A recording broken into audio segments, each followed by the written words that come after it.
Balikan ko lang itong mga members ng House of Representatives na pinangalanan ninyo. Members ng House of Representatives na pinangalanan ninyo sa inyong pinagsamang salaysay. Pwede bang isa o dalawang magsalita sa inyo? Paano nyo natukoy na itong mga taong ito ay nakatanggap ng pera mula sa Unit 8 or Unit 9, Polo Club Townhouse, o kaya naman sa House of Representatives? Iba-ibang lugar ito eh.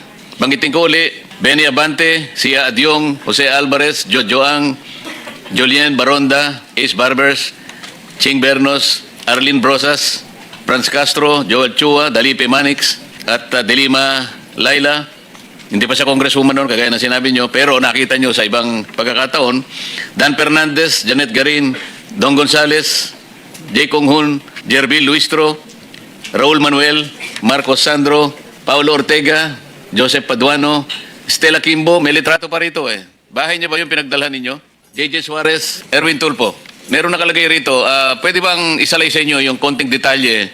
Bagamat nagkausap na tayo ngayon, nasabi ninyo ay gagawa kayo ng kaukulang detalye para patibayin lahat ito. Atty. Baligot, sino kayang pwedeng magsalita para lang itong mga binanggit nating paano nyo nakita at anong pagkakataon, maliit ba ang tinanggap, karton o shopping bag o expandable envelope na kagaya ng binabanggit nyo sa maraming paragraphs ng inyong pinagsamang salaysay? Your Honor, yung sa HOR po, lagi po kaming nagdadala dyan, isang van po, bulletproof, na puno po ng, hindi naman po puno, doon po namin nilalagay yung mga paper bag po. Para kanino? Galing po ito sa Horizon, Your Honor, binababa, kinakarga namin, then pag yung time na napupunta kami ng Congress po, kasama po yung van na yun. Sa anong pagkakataon na ibibigay yung mga daladala ninyong mga naka-paper bag? Yun po, nagmi-meeting po sila sa opisina po ni Boss Aldi. Then pagkatapos po noon, nakikita na po namin na yung dala po namin mga paper bag galing Horizon po, dala-dala na po, bit-bit na po nila. Kung hindi man sila yung EA po nila. Dahil kabisado ninyo yung mga daladala ninyong paper bag, pagka nabit-bit nila, alam ninyo na yun ang mga daladala ninyong paper bag. Yes, Your Honor, nakikita po namin sa team ni Boss Aldi po. Maliban sa mga members ng Congress na binanggit natin, meron bang mga cabinet secretaries ang nabigyan ninyo ng maleta? Meron po, yung si dating DBM, Secretary Amina Pangandaman. Pumunta po siya sa BGC po, Horizon Homes. Sino pa? Sa akin po, yun lang po ang nabigyan. Sa inyong mga ibang kasama, may natatandaan ba kayo na secretary ng cabinet na nabigyan ng maleta o anumang kahon o paper bag o envelope o anumang container ng pera? Yes, Your Honor. Ako naman po ang nagpipick up weekly doon sa 20th Banaba sa Forbes Park kay Secretary Francisco Chu Laurel Jr. Kasama ko po yung si Top Orly Gotesa, si PR Joey de Guzman, tapos dinadala namin sa bahay ni Joey de Guzman din po. Teka muna, cabinet secretary pero meron kayong binabanggit na media? Ganun ba yun? Paano yun? Yes, sir. Kasi PR media niya si Joey de Guzman, sir. At pagkatapos kong mag-duty dun, sir, kasi nalipat ako sa ibang assignment sa asawa ni boss, kung isaldi ko, kay Ma'am Maylin Arco. Ang pumalit sa akin naman si Tap Taverdo, which is the same activity pa rin, sir. Kumukuha pa rin sila ng paper bag doon every week. Tapos dadalhin sa bahay ni Joey de Guzman para sa media po. So, ang binibigyan nyo ay yung media? Yes, Your Honor. Then, tinatanong ko, cabinet secretaries. Sino pa, maliban sa sinabi ni nung isa sa inyo kanina? Kasi yung sinasabi mo na napunta kay Secretary Chu, napunta rin pala sa media. Yan ang pagkakarinig ko. Tama? Yes, Your Honor. Tama po. Yung direktang cabinet secretary na nabigyan, kung meron, Ako po, Your Honor, si Yosik Bunuan po. 8 malita rin po yung nadala ko doon. Kasama ko po si Mark Tiksay at si Brian Lasaga. Nandyan din po yan sa yun. Thank you. kanina, Tony Baligod, may nagsasalita sa kasama mo, narinig mo rin siguro, may binabanggit siya na human trafficking kanina, na hindi mo na natin binigyan ng atensyon kanina dahil nakapokus tayo sa maleta. Ngayon, ano yung pangyayari at nabanggit ninyo yung sa issue ng human trafficking? Nabanggit ko po yon para lang magbigay ng example na hindi lahat ng alam nila ay nailagay po dito sa affidavit. At nabanggit ko yung example po na yon dahil napakabigat po na krimen yun eh. Yung human trafficking, I think, under the new law 11362, punishable by 15 to 20 years plus perpetual disqualification to hold public office. And isang mataas na opisyal ang gumagawa noon.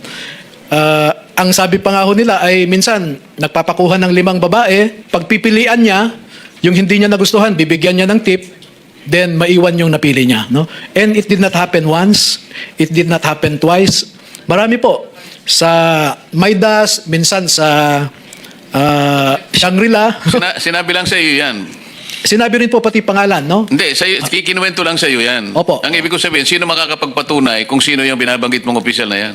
Nandito po yung dalawa na naka-experience, nakasama ho silang naghatid nung babae at Teka, ilang pagkakataon? 2? 2 beses po na So, mamimili siya mula sa 5, ganon? o minsan 3, minsan 2 ang dadalhin po. Namimili muna siya. Namimili, and then yung napili niya, may iwan doon. At alam po nila kung sino yung mambabatas na yon dahil hinahatid po nila sa kwarto yung babae. Yung siguro kung sino na lang nakakaalam kasi sinabi lang sa iyo, mahirap naman 'yon. Baka mamaya mabanggit mo hindi naman totoo. Yung magtapat na lang yung talagang nakakita ng sinasabi mo at patunayan po ninyo na ang sinasabi ni Attorney Baligod ay totoo. Your Honor, ako po yung naka-experience doon sa Maidas. Pwedeng paki-detalye po ninyo? Your Honor, unang dumating po yung VIP. Sino po yung VIP? Si Senator Erwin Tulfo, Your Honor. Tapos po, mamaya dumating din po yung 2 babae. Inakyat po namin doon sa president. Akala ko 3 pinagpipilian, pinakamababa, 5. 2 lang pala.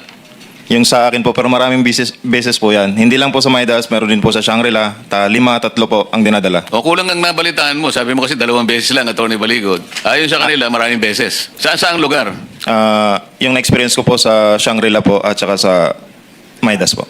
O sino pa sa inyo? Meron pa sa... Sa akin, Your Honor, as a Team EAC, namomonitor ko rin, Your Honor. Kasi nandyan lang kami sa paligid, saka sa Viber chat namin, na nandyan na, dumating na sa lobby yung babae, i-guide nyo na. Ganun lang po yung experience ko po. Ganon din yung pangalan ng binanggit ng kasama mo? Kapareho rin? Yes, Your Honor. Okay.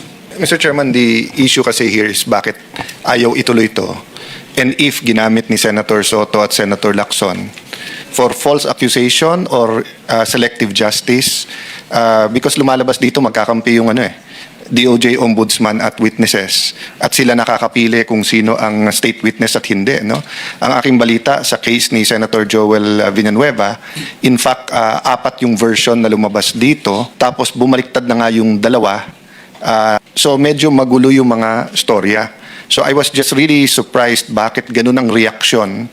Alam mo, nung nag-umpisa to, hindi natin kalaban ang Malacanang yung dito sa changing of here. In fact, may mga dialogues through informal channels para sabihin, trabaho tayo, economics, impartial na impeachment, no? Meaning fair sa dalawang side. Pero nagulat kami bakit ganyan reaction at ayaw talaga matuloy ito. So yung pala, may mga personality na nababanggit from the 11 senators, and then yung nabanggit ko kanina, na may tinatakot na ilan miyembro na babanggitin o hindi. No? So I really hope that you will have your day in court, so to speak, meaning a real interview by the DOJ, by the Office of the Ombudsman. I think, Attorney, the individual affidavits will be important. And I really hope you keep your group together. And siguro mananawagan lang ako sa mga kababayan natin, kung kayo'y naniniwala sa grupo, yun nga, they're existing now by ambag-ambag. I don't know how, but siguro through Attorney Baligod, because their daily lives ng kanilang pamilya continues and we don't know if this scandal will be 1 week, 1 month, 1 year, because tip of the so lumalabas sa inyo no 2022 pa lang. When was the first delivery? Sir, paki-mic lang para September 2022. And they took office June 30. So hindi pa siguro namang ghost project yan, so regardless saan galing ang pera, it only took July, August, September. It only late July kasi hindi siya naging APRO until SONA, after SONA. So August, September, so parang 2 buwan pa lang may delivery na. So we're talking about corruption scandals that were already in existence 2022, 23, 24 bago to sumabog lahat ng 2025, no? So Mr. Chairman, I hope nga no, that people will continue to help us, point us at the right direction, yung mga tamang witness. And kabaliktaran, kung may nanonood ngayon na tingin nyo ng bobola, nabayaran, nagsisinungaling ang mga nakaharap namin ngayon, give us the information so that we will test their credibility. Thank you, Mr. Chairman. From my side, I think we should give them rest. I hope they'll be safe. But I think it's very important we schedule a hearing next. Tingin ko makikipag-unahan yung 11 eh. Kung ano mauna yung special session or yung pangalawa nating hearing. No? I'm serious, Mr. Chairman. I'm willing to give up the Senate presidency for just so that masunod yung konstitusyon. But I'm not willing to give up the truth. Kailangan matuloy itong hearings na to. Thank you, Mr. Chairman. Thank you, Mr. SP. I share your optimism as well as your frustration. Like you, I do not wish to hold the chairmanship of the Blue Ribbon Committee. Hindi ko ginusto ito. Naibigay lang sa akin ang unang pagkakataon. Kinaya ko, gusto kong gawin din, alang-alang sa bansa. Ngunit tinanggal sa akin. Ngayon ay pinipilit naming buhayin uli para sa ganon ay malaman na ng bayan ang katotohanan. Ngunit dumadaan tayo sa napakaraming pagsubok. Ito nga yung aming pinakikiusap. Sino man ang gustong humawak ng responsibilidad na ito, okay lang po sa amin. Basta't sana magkaroon lamang sila ng kaseryosohan sa pananagutan na gawin natin ito alang-alang sa ating bansa. Hindi alang-alang sa pansariling interes sapagkat mga pangalan pala nila ang nababanggit dito sa maraming pahina ng inyong pinagsamang salaysay. Kaya pala ang ginagawa nila ay imbes na ituloy, ay ayaw nilang ituloy. Kaya hindi po natin alam kung ito na yung huli nating pagdinig o maaari pa tayong magkaroon ng pagdinig. Depende po kung may pagtatagumpay nila ang kanilang layunin na talagang takpan na, putulin na, bigyan na ng katapusan ang pagdinig na ito. Ngayon lamang po sa ilalim ng atmosphere na ginagawa natin ngayon, mapapansin ninyo na nandyan po yung pressure na nakabantay sa atin.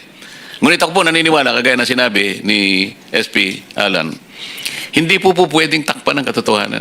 Wala pong mabuting ibubunga na itong pinakamalaking pandarambong sa kaban ng bayan ay hindi man lang mabibigyan ng kalutasan. Hindi man lang magkakaroon ng ending para mapanagot natin ang tunay na may kasalanan. Hindi po tayo patatawarin ng taong bayan kapag hindi po ito natuloy.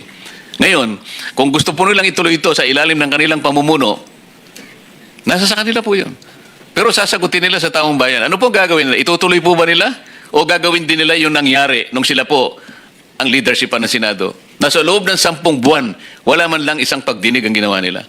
Nagbigay pa sila ng katakot-takot na kondisyon para magpatuloy ang pagdinig na ito. Gumawa sila ng partial report at pinapipirma kami. Kahit sino naman po siguro sa inyo ang bibigyan ng assignment ng inyong mga principal o inyong mga boss na mayroong pinagagawang isang bagay, magulat ka, mag-report ka, ang ibibigay mo sa kanya kalahati lang, hindi tatanggapin ng management o kahit sinong ahensya. Kailangan kasi kompleto bago mo pirmahan. Ang ginagawa nila, pinapipirma sa amin kahit hindi kompleto. Lahat ng kondisyon, kagaya ninyo, ang kondisyon kailangan mapatibayan hanggat hindi niya napapatunayan sa sarili niyang panukat na kayo'y nagsasabi ng totoo, kailanman hindi kayo ipatatawag. Kung hindi pa nagkaroon ng pagkakataong kagaya nito na marinig kayo ng buong sambayanan, hindi sana kayo nagkaroon ng pagkakataon na gano'n.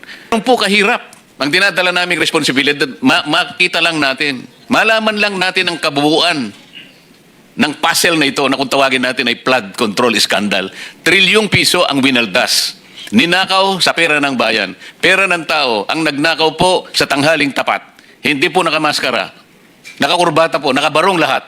Pagkatapos, ayaw nilang ituloy ang pagdinig na ito. Masama po na magsama-sama kami. Bakit po sila nagalit sa amin nung sabihin naming ituloy natin ito? Ayaw po ba nilang yung tungkulin na yon ay pagsilbihan nilang taong bayan? Pera po nila ang nawaldas, pera ang nawala. Katungkulan po natin na hanapin yon alang-alang sa sinumpaan naming tungkulin na ang ating mamamayan ang mauuna sa lahat ng bagay. Hindi kailanman ipagpapauna ang sarili ng interes. Nakita na po natin ngayon, kaya po pala ganun ang kanilang patakaran, sangkot pala yung marami sa kanila. So kami po ngayon ay magpapasalamat sa inyo. Kung tayo po ipapalarin, magkikita-kitang muli sa susunod na pagdinig. Sana maipagpatuloy natin para mabuksan lahat ang dapat na buksan. Yung inyo pong mga individual affidavits, ipagkaloob po ninyo sa komite, yan po ay magiging parte ng pagdinig sa araw na ito. Sana'y kasihan po tayo ng Panginoon Diyos sapagkat ang ginagawa natin ay para sa bansa. At kami ay naniniwala na ang inyong pagsasakripisyo at pagsasakit ay hindi po mawawala ng katuturan.